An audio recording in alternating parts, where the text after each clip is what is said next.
In the 1980s, a remarkable and complex criminal operation unfolded across the Atlantic, linking the streets of New York City with the coastal towns of Sicily in a sophisticated scheme later known as the Pizza Connection, in which mafia families orchestrated one of the largest heroin trafficking operations in U.S. history by exploiting the seemingly innocent guise of pizza parlors as fronts for smuggling drugs, creating a vast network that extended from local shops to international crime syndicates and embedding criminal influence deeply into communities and legitimate businesses.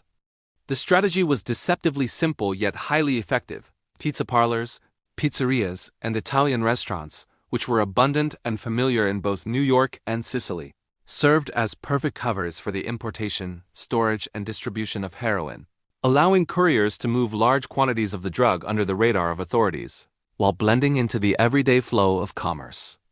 In Sicily, suppliers prepared the product and arranged shipments across the Mediterranean, employing trusted intermediaries who coordinated meticulously to avoid detection, while in New York, the mafia established local front businesses, recruited employees who were often unaware of the illicit activities, and created a distribution system that connected the city's neighborhoods, small towns, and eventually broader markets in the northeastern United States.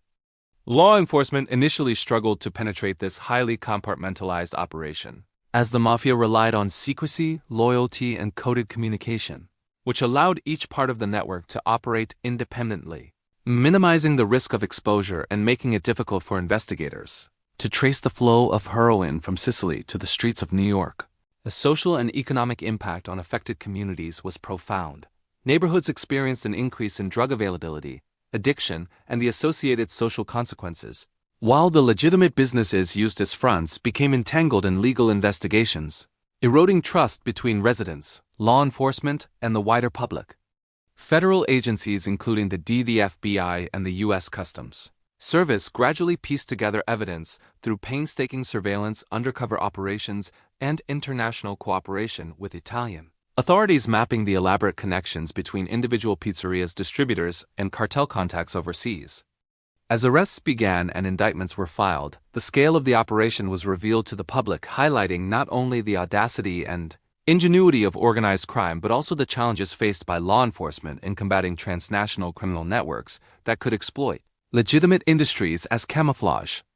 The trials that followed were lengthy and complex, involving decades of investigative work, the testimonies of informants and defectors, and detailed financial records that exposed the mechanics of the operation while demonstrating the mafia's ability to adapt, intimidate, and maintain control over a global supply chain.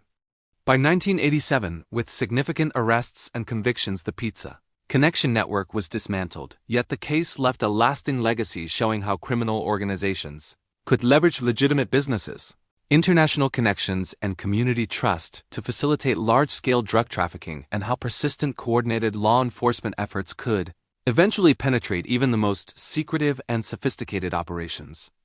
Ultimately, the Pizza Connection case stands as a dramatic illustration of organized crime's reach across borders, the ingenuity and audacity required to sustain such a network, and the enduring lessons for law enforcement policymakers and communities in understanding the vulnerabilities that allow illicit enterprises to thrive under the guise of normalcy, leaving behind a complex and cautionary tale of crime, commerce, and consequence that reshaped approaches to both domestic and international anti-drug strategies for decades to come.